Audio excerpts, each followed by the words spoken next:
Доброго дня, меня зовут Гульбар Тохоновна Сансалиева. Я являюсь председателем общественного объединения «Все вместе». Наше объединение «Женсовет» было создано в 2019 году, 31 мая. Она по закону зарегистрирована в Министерстве юстиции Кыргызской Республики. Нашей основной целью является благотворительность, а также помощь уязвимому слою населения. По нашему уставу мы имеем право функционировать по всей Чуйской области Кыргызской Республики. Поэтому наша работа очень обширная, очень кропотливая. Для того, чтобы создать наше общественное объединение, нам пришлось выбрать наших женщин, активисток, которые на добровольной основе были готовы проработать с нами бок о бок всю нашу деятельность. С самого начала нашей деятельности, наше общественное объединение мы разделили на подгруппы. У нас существует несколько подгрупп. Есть в первую очередь у нас с самого начала мы создали этногруппу. Наши девочки из этногруппы занимаются в основном изделиями из чистого войлока, которое ассоциируется по всей, не только у нас в республике, но и далеко за рубежом. Также у нас, кроме этой группы, имеются еще группы ЛОВС, то есть людей с ограниченными возможностями здоровья. У нас взрослые ЛОВС отдельно идут, дети отдельно. У каждой группы есть свое название и свой руководитель. Руководитель является членом нашего общественного объединения. У нас в группе также имеется уязвимый слой, это значит у нас мамочки-одиночки, мамочки-вдовы. На каждую группу у нас созданы вот такие документации. Все у нас имеют актуальность, потому что у всех документы мы собрали, как и полагается, по всем параметрам. Если он является ЛОВС, то мы взяли справки соответствующих специалистов медицины. У нас есть еще группы матерей вдов. Это у нас самый уязвимый слой населения является. У нас по всем регионам тоже есть группы у наших руководителей. Наши члены Женсовета в основном постоянно занимаются усовершенствованием. Значит, это мы через Конгресс женщин или через форум женщин Кыргызстана мы принимаем активное участие на всех тренингах именно по темам, которые актуальны именно в сельских регионах.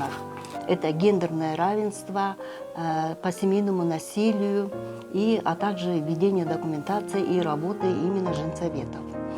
На каждый год мы, естественно, пишем планы женсоветов. Вот у нас есть планы и отчеты.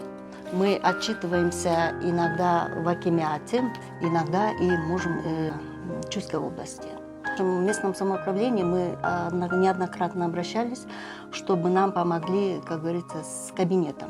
Но с кабинетом у нас тяжеловато, поэтому мне приходится заниматься, вести всю документацию и работу в домашних условиях.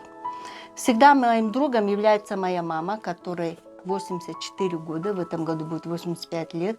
Она мне всегда дает мотивацию, всегда помогает. И несмотря на ее возраст, всегда поддерживает меня и всегда направляет по нужному пути. Всегда вдохновляет и дает мотивацию, чтобы я работала, чтобы я не сидела, чтобы я приносила людям какую-то пользу. И поэтому мы с ней всегда в дружбе сидим, и она мне всегда, когда я работаю, я беру ее рядом, чтобы она мне могла чем-то подсказать, рассказать, несмотря на ее возраст. Этот человек тоже раньше училась в хореографическом училище, поэтому она грамотный человек, и поэтому она мне во многом очень помогает, и морально, и даже иногда материально. У нас, как я уже сказала ранее, есть группы, значит, ЛОВС, взрослых и детей. Детская группа у нас называется «Особята Женсовета».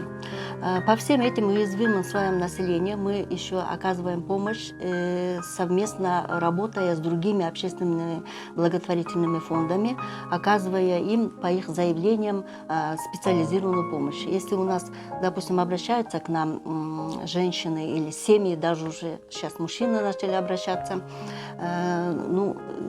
произвести дорогостоящую операцию их детям или внукам. ребенком. Мы стараемся прислушаться и с другими фондами обращаться к ним в письменном обращении, и затем мы стараемся им то есть удовлетворить их заявления. Также у нас есть такая возможность, что мы должны показать наших женщин сельских, которые, выйдя на пенсию, несмотря на то, что они ведут активный образ жизни, они остались как-то позабыты нашими людьми, да, населением.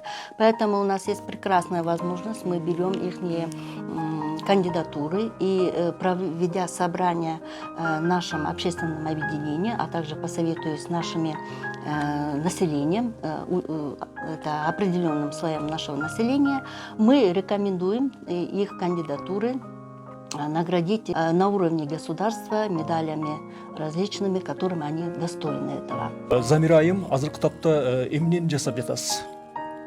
Бул кичинекей балдардын бут кийими. Биз ушуну кийизден жасайбыз дагы. Бул экологически таза бут кийим болот да, жылуулугу дагы, анан астына кожа салып, бул суу жерди басып алса дагы буту суу болбойт. Анан кийин аябай пайдалуу бут кийим да бул. Өтө сонун. Замира айым, бул жасаган продукцияңарды каяктарга сатасыз? Деги эле ушул жасап жаткан кол өнөрчүлүгүңүздөр аркылуу кандай бир киреше булагын көздөгөнсүздөр? Жасаган буюмдарыбызды бизден айылдан заказ болушат да, жанагы сеп, жазоо менен. Кыздарга да сеп жасайсыздар? Жасайбыз, жасайбыз. Бизде биздин группабызда 10 киши бар. Анан кийин биз ошол 10 киши сеп жасайбыз. Анан кийин панолорду, анан кийин буларды болсо ошол айыл жергелерден заказ болгондо жасайбыз. Андан тышкары дагы биз фестивалдарга жолдомо алабыз да. Анан кийин ошол фестивалдарга, ошол ярмаркаларына катышып, ошол жерден биздин жасаган буюмдарыбыздын көбү өтүп кетет.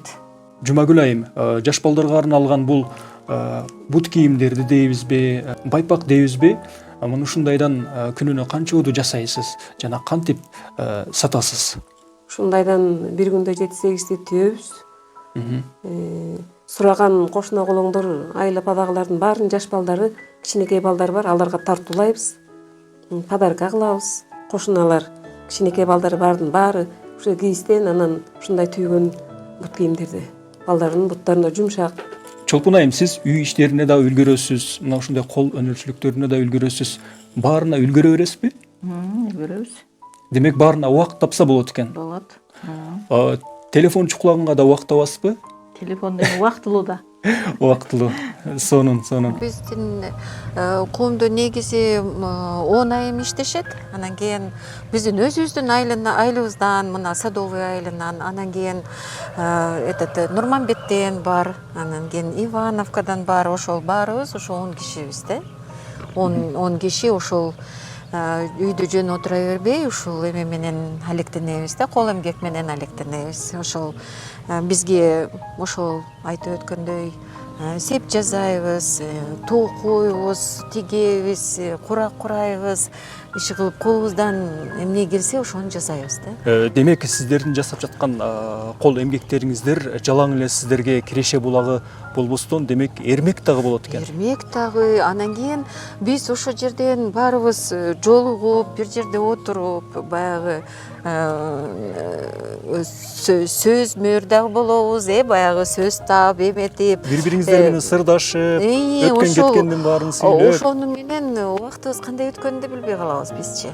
Сиздердин жасап жаткан ишмердүүлүгүңүздөр айымдардын, ошол айылдын, аялдардын башындагы бириктирүүгө чоң бир өбөлгө түзөт турбайбы? Биз айылдын ичинен дагы ушул женсоветтин аялдары, бул жана этногруппанын аялдары деген биздин өзүбүздүн статусубуз да көтөрүлөт экен ошондончу. Баягы булар жөн жүрбөйт, булар бирдеме кылат дегендей ошондой дагы бир пикирлери да башкача болуп калат экен. Ошондой болот экен. Аялдардын негизи баягы жаман сөздөр менен немелерге биздин убактыбыз да жок болот экен да. Ayal dede, ayaldın bir düşürgün. балдарым деп тынбай чапкан күн түнү түндүк болсо биздин жашоо илинген. Мен Матиханова Жумагүл, женсоветтин этногруппанын мүчөсүмүн. Анан ушул биздин колубуздан чыккан ушул буюмдар ушул көп жылдан бери өзүм көп тигемин. Курактарды, мындай чокумаларды, искусственныйлар дагы бар, натуральный койдун терисинен моундай көлдөлөңдөр бар. Көлдөлөңдөрдү ошондой эле токуймун, буларды тигем. Ушуларды тигип, анан өзүм базарда иштеймин. Ушуларды да сатамын. Кыздарга сеп, кыскасы ошо көп төшөктөрдү тигемин. Демек кыздарга да сеп даярдайт турбайсыздарбы, э? Ооба, кыздарга да сеп даярдайм. Көп матрас, журкан төшөктөрдү тигип берем. Канча кыздын немесин себин тигип бердим чындыгында. Ар бир үй кээ бирде 20-30 журкан алгандар болду. Пашты бир калп айтпасам бир 10-15 кыздын себин тигип бердим. Төшөк журкандарынан бери баардыгын колуман көп нерсе келет ошол. Колуңузга береке. Бул өзү пяльца деген болот. Пяльцага жабыштырып, анан унунун арт жагын, бул жагын тартып алабыз. Арт жагынан ошо роза гүлдү тартып алабыз. Тартып, ушул тарап жактан өзү чокума ийнеси бар. Анан ошого карап чокуп неметебиз. Пяльцага бышытабыз негизи. Мунучу. Бышытып, ошол бышык кармап турат. Мына мен азыр ошолорду көрсөтөйүн. Мына ошо пяльцага моундай кылып туруп, анан ушул жерден сүрөтүн тартам. Тартып, анан ушул тарап жактан бышыткандан кийин, анан ошол чокума ийнебиз бар, жиптери дагы бар, эгер немесеңиз көрсөтөм азыр.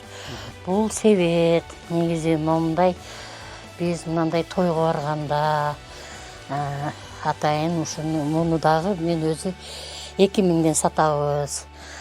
Мен көрсөтүп кетейин, могул аябай бышык, моундай куралган, аябай жакшы. Ушул кыргыздын негизи илгертен эле келе жаткан нерсе, моундай таштардан кылып койгон, кооз кылып. Ушуларды дагы сатам. Ушунун кичинекейлери дагы бар 1000 сомдон. Сыртын айлантыра курак менен төшөп чыгат экенсиз да, кооздоп. Ооба, Бул мындай ушул кылып. кыргыздын мукура Курак себеттеринен. себет. Уну менен тойго барасыз. Дагы кайсыл жактарга Ооба, барасыз? тойго барып, ол кыздардын тойлорунда ушуну биз кудагыйларга ушундайлар кылып барабыз. Моундай кылып себеттин ишин толтуруп, жакшынакай жасалгалап, ушул энелерибиз ичине, себеттин ичиндегилер чачылбасын деп атайын ушуларды ойлоп чыктык. Керемет, ай керемет. Ошол. Кетесиз ушинтип анан айылчылап. Жумагүл эже, берген маегиңиз үчүн чоң рахмат. Ишиңизге ийгиликтер, колуңузга береке. Рахмат. Аял дейбе кылбай алга кыян, акыл калчап чыгаралык тыян, арабызда